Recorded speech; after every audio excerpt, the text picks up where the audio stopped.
Good morning, everyone, and welcome into what is truly a historic day here for the Indiana Fever, for Pacers Sports and Entertainment, for our city, and for our state. I'm Pat Boylan, Fever play-by-play announcer, and on behalf of Pacers Sports and Entertainment, I want to thank all of you here for joining us this morning. And for everybody watching and following along online, we welcome you as well. As we welcome in, for the very first time, the #1 overall draft pick in 2024, Caitlin Clark, here to Indiana. Before we begin, a few housekeeping items for a media member. Yeah, let's hear it. Caitlin Clark to Indiana. Before we begin this morning, a few housekeeping items for our media members in attendance. We'll have a microphone going around. We kindly ask that you state your name and media affiliation. We'll begin here with an opening statement from Caitlin, but she will be joined on the podium by our general manager, Lynn Dunn, and our head coach, Christy Sides. You may direct questions to any of the three of them. And for our media members watching here on Zoom, once we're done with the in-person portion, we'll move over to the Zoom questions. We kindly ask that you utilize the raise hand function for that. Once our press conference is over today, we invite anyone forward. There'll be a picture opportunity with Caitlin, with Lynn, and with Christy. And for anybody that needs access to this after the fact, it will be available on NBA Content Share. All right, let's welcome this Hawkeye to Indianapolis. It is my honor to welcome for the very first time the 2024 WNBA Draft's #1 overall pick here to Indianapolis. Please welcome Caitlin Clark.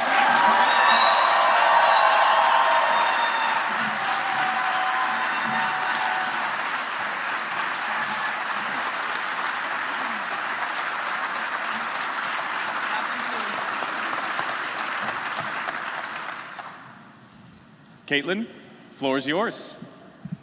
Well, I'm super excited to be here. I've never had to give an opening statement before, so this is a first for me and a large crowd. But like I said, I'm super happy to be here. Thank you, the Fever, the Pacers. This is a dream come true. Like, these are the moments you dream of. Obviously, Tamika Catchings is here. Like, that's pretty incredible. Somebody I grew up idolizing. Yes. But like I said, after I got drafted, like, I can't think of a better place for myself to start my career, a place that loves basketball, supports women's basketball, and an organization that really does things the right way, has championship pedigree. So I'm just very thankful that they have a belief in me. And obviously my parents are here today. My two brothers aren't here. My little brother had to go back to school. He actually missed his flight out of New York City after the draft. So I think he did it on purpose, but thankful for them, and, you know, couldn't be happier to be here. So thank all of you for coming, and I can't wait to get started. All right, thank you, everybody. We will now go to questions in the room. You can raise your hand, and we will get a microphone to you. Sam has it there. We'll start first question on the right, and a reminder to please direct your question and to please introduce yourself with your name and your affiliation. Hi, Caitlin. Wheat Hotchkiss, feverbasketball.com. First of all, welcome to Indy. You're the second consecutive #1 pick for this franchise after Aaliyah Boston last year. When you look at this roster with players like Aaliyah, Kelsey Mitchell, Melissa Smith, Erica Wheeler, and so much young talent, what are you most excited about joining this team? Yeah, I think, like you said, like, there's just so much talent on this roster, and I'm very thankful. Obviously, Aaliyah has been one of my teammates before with USA Basketball, and I know firsthand how great she is. And obviously, Erica Wheeler, somebody that's been having my back, and we're not even really teammates yet. So I can't, you know, I'm super excited about that. So I'm a vet, somebody that's been in the league for a really long time, and obviously, as a point guard, you need somebody to lean on and, you know, have your back and ask questions. You know, I don't have all the answers. Not everything's going to be perfect, so going to need people like that to surround myself with, and I think this, you know, organization and this team is, you know, the perfect example of that. Go first row on the right there for Greg. Hi, Caitlin. Greg Doyle, Indy Star. Real quick, let me do this. You like that? I like that you're here. I like that you're here. I do that at my family after every game, so okay, it's well, let's cool. Start doing it to me, and we'll be able to get along just fine. So, question is, you didn't have to turn pro. I kind of thought you would, no matter what. But how much did Indiana have the #1 overall pick? Because of the things you said, and the driving distance to Iowa, just everything. I'm just wondering what role that might have played. Yeah, it definitely played a huge role, and I actually played at the exact same time as the draft lottery. on the night it happened. I'm not sure exactly who we were playing, but I was hoping that Indiana got the first pick. It would have made my life a lot better. So when I saw that, I was pretty excited. And, obviously that's not every single reason of, why I wanted to leave and, be done with college. I think, I was just ready for a new challenge and something new in my life. Felt like I kind of had done everything at Iowa that I possibly could, and we did a lot of amazing things. But to be able to come here and stay in the Midwest, and it's only 5 hours from Iowa City, 7 hours from where I grew up. You can't script it any better. So it was really a no-brainer for me. Go second row on the right. Caitlin, Jeff Dubroff, KCCI out of Des Moines. There were 6,000 people here on Monday for this draft watch party. You talked about Indianapolis being a place that loves women's basketball. When you hear that number, just what goes through your mind and the passion they're going to have for this team and for you? Yeah, I think it just speaks to the excitement of what this summer is going to bring. And like you said, women's basketball in this state is pretty incredible. Grace knows that better than anybody else. Like, I hated playing at Indiana, and they hated me. So hopefully a lot of them turn into Indiana Fever fans. But, they hated me for good reason. It's a hard place to win at. And,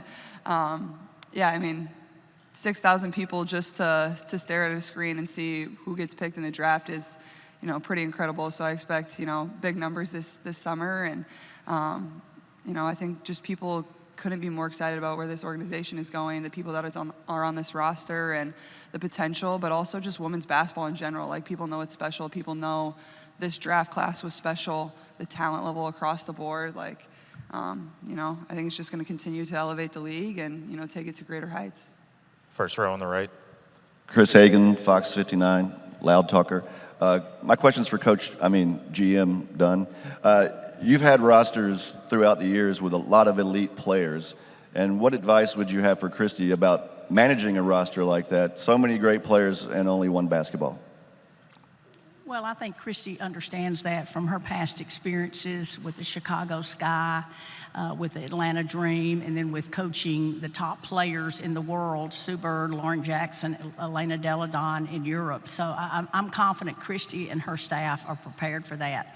But I'm going to segue over, and I just want to say thank you to all the coaching staff at the University of Iowa, Lisa Bluter, Jan Zinson, and what a great job they've done with this young lady. And it's a powerful moment for me because I was a longtime Christine Grant fan, I call her the mother of Title IX. And so now we're seeing the fruits of what they did there. And then she's also had a thankful parents support system. And so it's not surprising to me when you've got coaches like them, a family like these people, that she's turned out this well. Second row on the aisle. James Boyd, The Athletic. I guess two parts. First one, with Aaliyah being a number one pick last year, how do you think she can help you just navigate that space, that pressure of being the face of a franchise? And then number two, when you talk about pressure, the weight that you carry in this sport, how much do you think that is your responsibility? Because I hear so often about like you elevating the game and you being the face of this, but do you think it's fair to put so much on you, if that makes sense?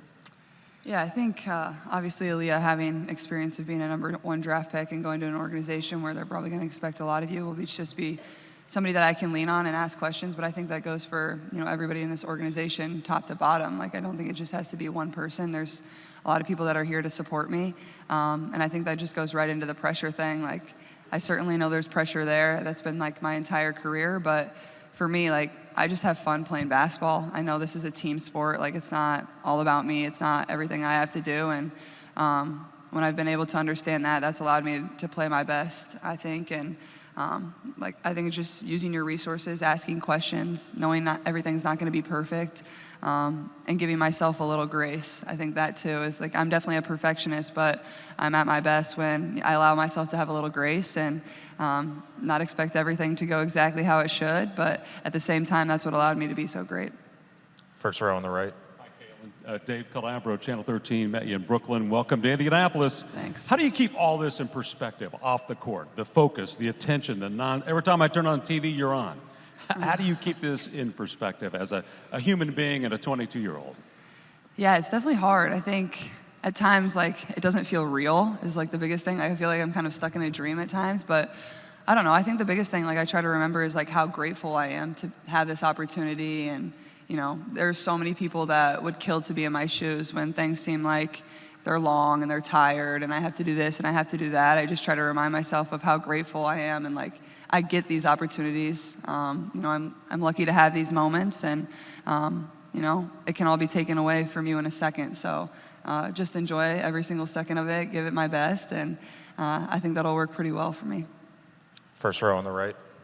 Hi, Caitlin. Rachel Wilkerson with WRTV here. So many little girls were here at the watch party cheering for you, specifically the Lady Blackouts. What can you say to them, and how do you hope to inspire other girls here in Indianapolis? Yeah, I think the biggest thing is just continue to be yourself. I think that was the biggest thing when I was growing up. My parents allowed me to have a lot of confidence in myself. They never told me I couldn't accomplish anything. I grew up playing basketball with the boys, and to me, like, I never thought that was like different or weird. It was just what I did. I went out there, I competed hard. I feel like that's a lot of the reason I am who I am today is, I had this constant confidence in myself, and I feel like that's a thing a lot of young girls struggle with today, is just having the confidence about them to achieve whatever they want. So I would say that's the biggest thing, but it's really the support system around them that instills that confidence in them, and that's what I'm so lucky for, whether it was AAU coaches I had growing up, whether it was high school coaches, whether it was my parents, whether it was my family, they never told me I couldn't achieve something. Like, it was always like, if you want it, you can go get it. You just have to earn it. And I think that's like the biggest thing I would tell the younger generation. Greg, go ahead. Christy, Greg Doyle, Indy Star. Hi. You just were given the keys to that. What are you going to do with it? What am I going to do with them? Hopefully, we're going to win a lot of games to start. She's going to help us out with that.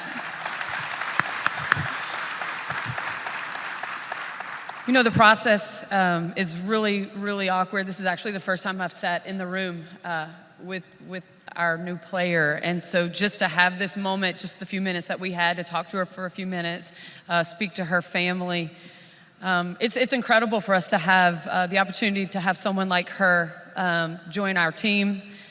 We established a great culture last year and laid a great foundation, and to add someone like her and her awesome support staff, her family, to our Fever family is just, in all aspects, it just puts us in a whole different ballgame. Go third row on the right. Caitlin, Anthony Calhoun, Wish TV, welcome to Indianapolis as well. And I spent some time with the Pacer players yesterday, and they had a lot of praise for you. So happy that you're part of this city, part of this organization. How much are you looking forward to spending some time with the rival, the former rival, and Tyrese Halliburton, and of course, the Pacer players as well? Yeah, I've watched the Pacers very closely. My boyfriend works for the Pacers, so I've become quite a fan.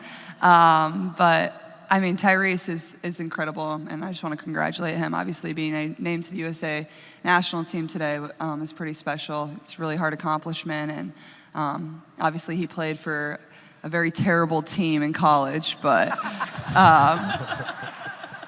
it's nice to be in the same city now, and I think the thing I love about him is the way he passes the ball. Like, I watch his game, and it's just incredible what he can do. So, but all of them across the board, I think Coach Carlisle has been tremendous for them, and it's been a lot of fun to watch. And I hope they beat the Bucks.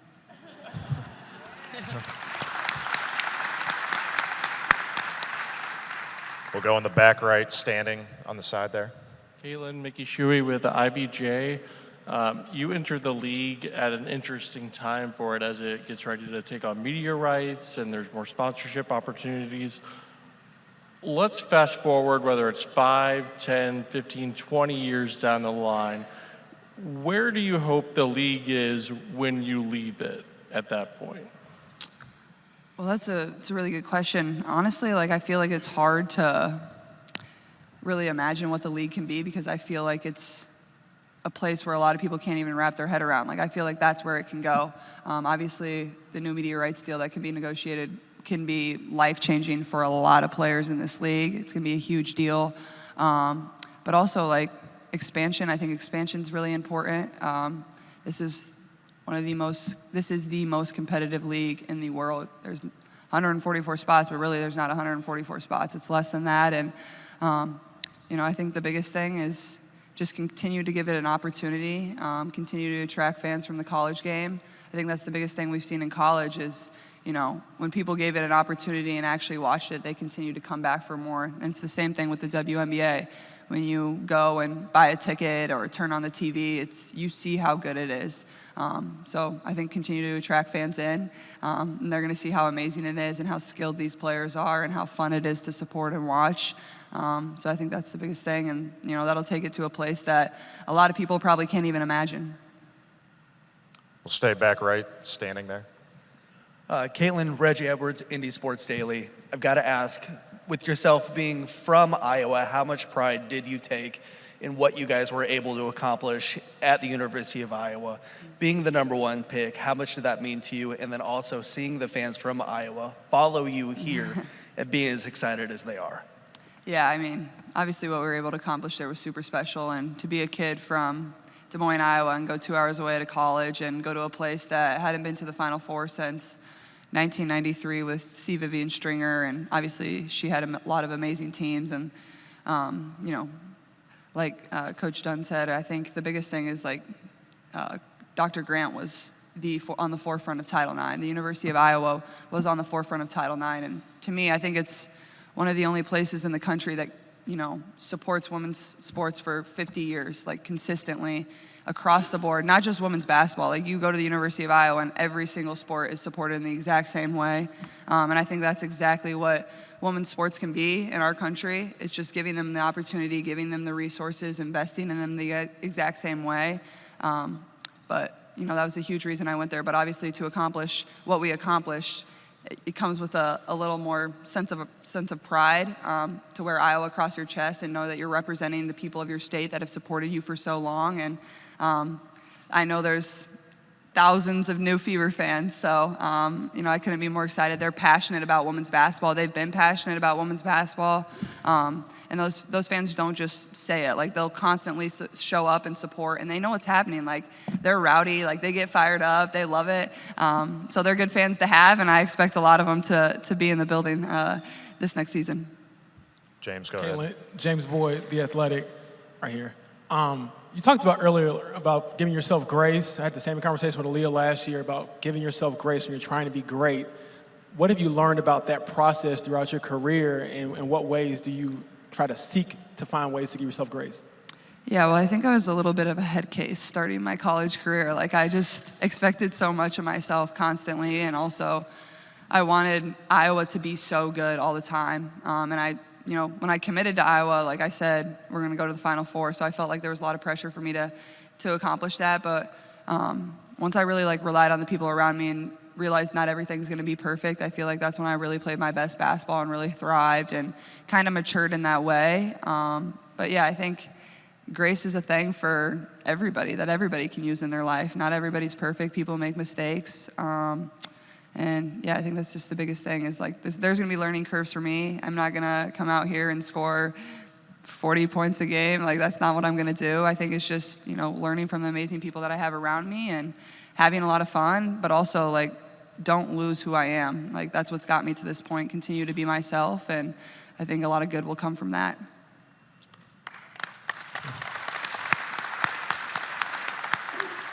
We'll go back second row in the middle. Caitlin, George Bremer with CNHI Sports Indiana. My wife played Division III college basketball, but it was a different era. She didn't have the WNBA, and she said she imagined playing against Michael Jordan, Larry Bird when she was hitting game-winning shots in her driveway. She wanted to know who you imagined playing against when you were growing up, but also just the importance of this league and the representation for young girls. Yeah, I grew up loving the Minnesota Lynx. I probably shouldn't say that anymore.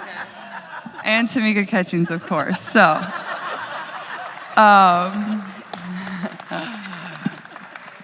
but no, that was obviously the closest WNBA team from where I grew up. Minneapolis was 4 hours from my house, and obviously they had a dynasty there that was obviously really easy to cheer for. But I think this league is very important. I think having young girls, young boys, see women accomplishing really great things at the highest level and showing them that, sport teaches you a lot of life lessons. Having young girls involved in sport, I think that's the best thing that has happened to me is, it's taught me so much more about life than it has basketball. It's brought me a lot of lifelong friendships. It's done some really amazing things for my family. It's taken me to places I really have never, would have imagined. So I think the more eyeballs you can get on this league, the better off this world's going to be. So, I'm just excited to join the league and be a part of that. Go back to Bob, second row on the right. Caitlin, Bob Kravitz with Indianapolis Monthly Magazine. What was that Saturday Night Live experience like? Peyton once said it was the most nerve-wracking thing he's ever been through when he hosted. And when will you host? I don't think I'm ready for all that. That would be terrifying. I was terrified for a 3-minute skit, so, but it was incredible. I actually flew from LA to New York, and I went right to the set, and I woke up at 7 a.m. in LA, went right to the set, and obviously the show doesn't start till 11:30, so I was like just chugging Coke all night, like trying to stay awake, coffee, soda, but it was fun. They kind of just throw you right into the fire. I know I said I wrote the jokes. Obviously, I didn't write the jokes. I'm not that funny. But I don't know. It was good. Like, it was a good platform for women's sports. Everybody loved it. And that was like a great show. Emily Blunt, Ryan Gosling, Chris Stapleton, like Kate McKinnon, like so many amazing people like came back, and it was fun to be a part of. I was so nervous when I was like right behind the screen before they like rolled me into the set and we went live. Like, my heart was about to explode out of my chest. But it was a good little skit. It was fun to be a part of, and hopefully I can go back and do it again sometime. Go back to Dave, first row on the right.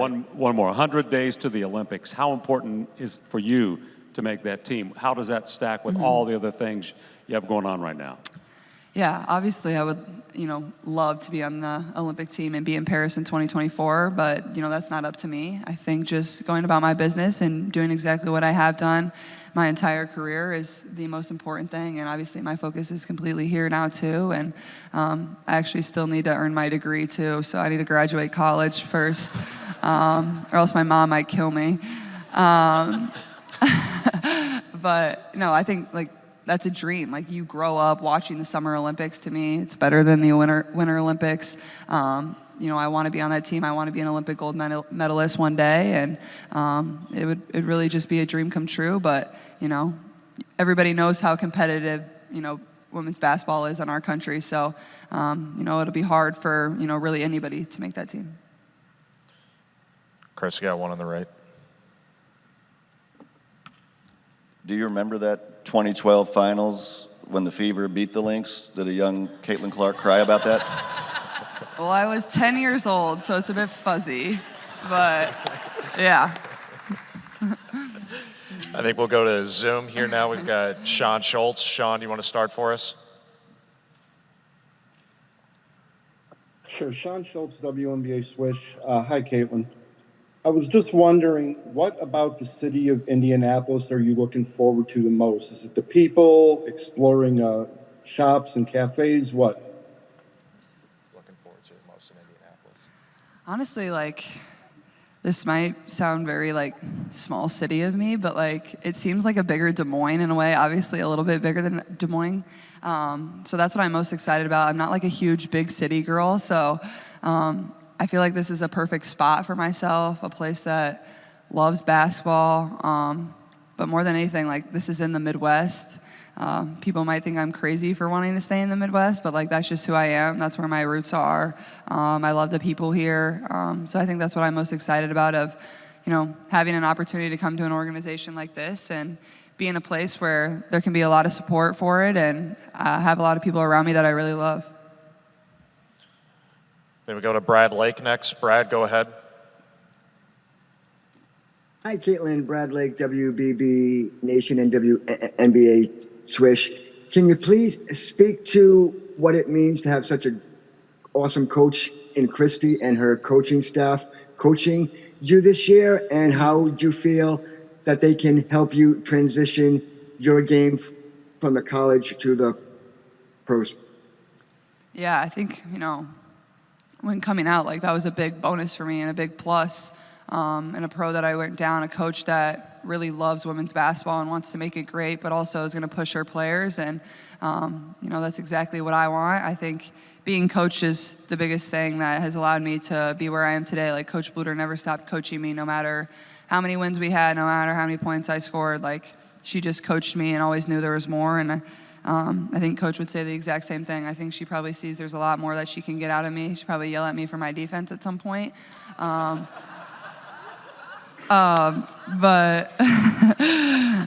I'll probably learn to love it, I'm sure. Or make up with it with my offense. I don't know. But I'm just excited. I mean, it's a new chapter. It's new faces. I think that's the biggest thing is like being able to listen and learn and be surrounded by so many amazing people, not only the coaching staff and the front office and the entire organization, but obviously the players too. Like, those are the people to my right and to my left that I can lean on for anything. So I'm just really grateful and lucky. Go to Willie Ramirez. Willie, go ahead. Thank you. Hi, Caitlin. We've heard a lot of the draft picks ask which players they're looking forward to playing against. I'm curious if you have thought about or you're excited about city or cities that you're looking forward to playing in and teams again, the team as a whole. Yeah, I got asked this a lot after the draft. And honestly, like I said, I'm excited to play everybody. Like, that's how talented this league is. Like, there's not a single night where you show up to a game and it's like, I can relax a little bit. Like, no, like, this league is so competitive. Like, you better bring it every single night.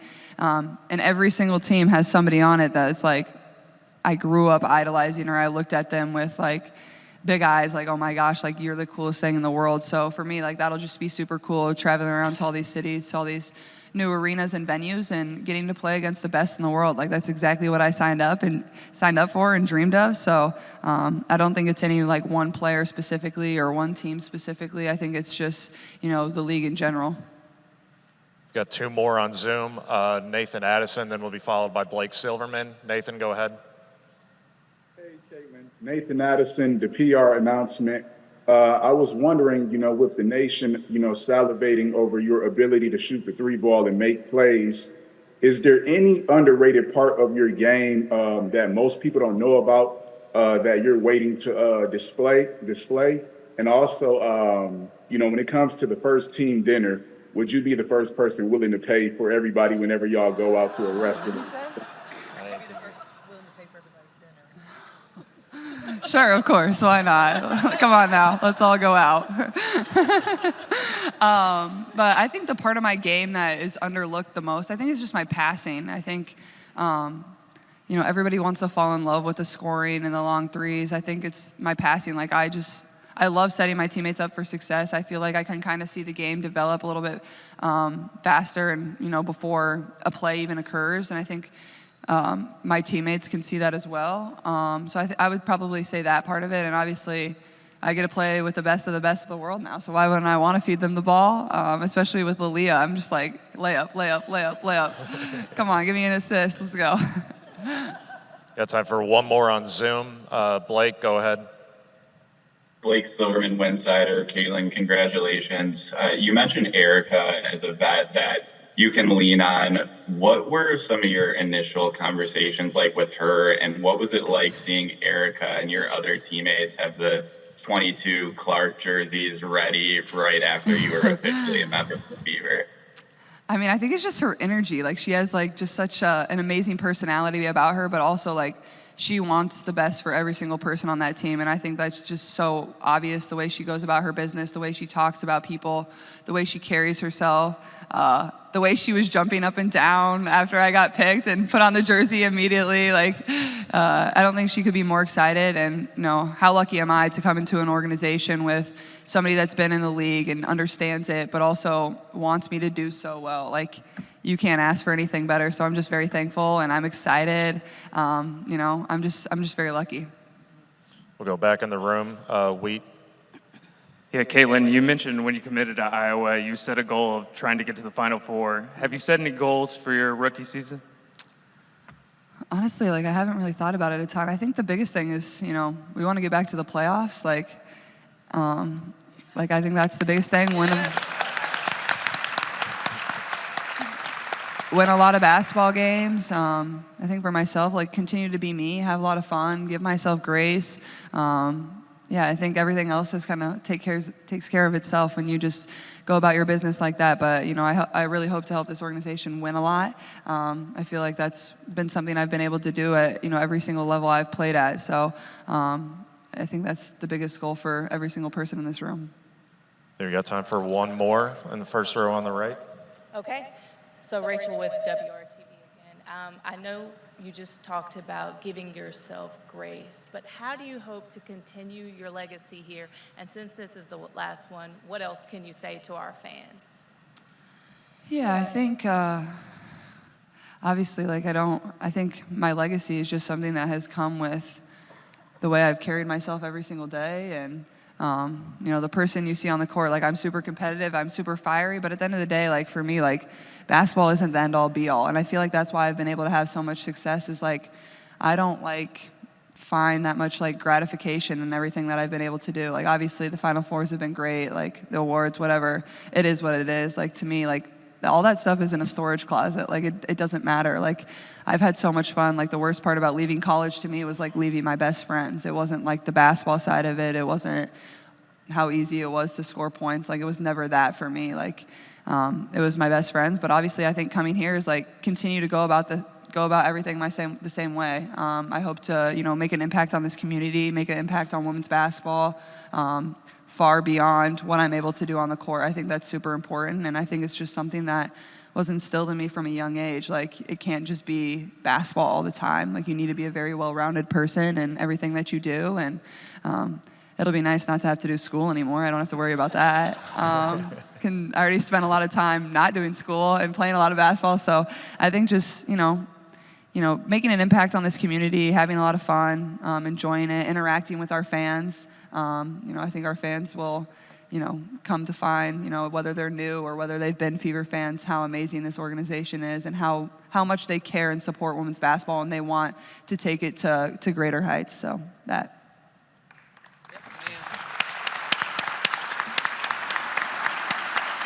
Thank you, Caitlin. Let's hear it one more time for Caitlin Clark.